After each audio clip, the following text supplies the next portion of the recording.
This is supposed to be snow showers that were supposed to be over by 10 a.m. It's supposed to be 2 inches. Doesn't look like it's going to be stopping.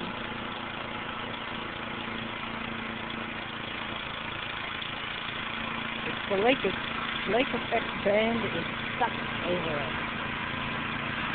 I know this tails nothing, well, it doesn't tail like the guys, but it certainly is a lot less than you guys had down in New York.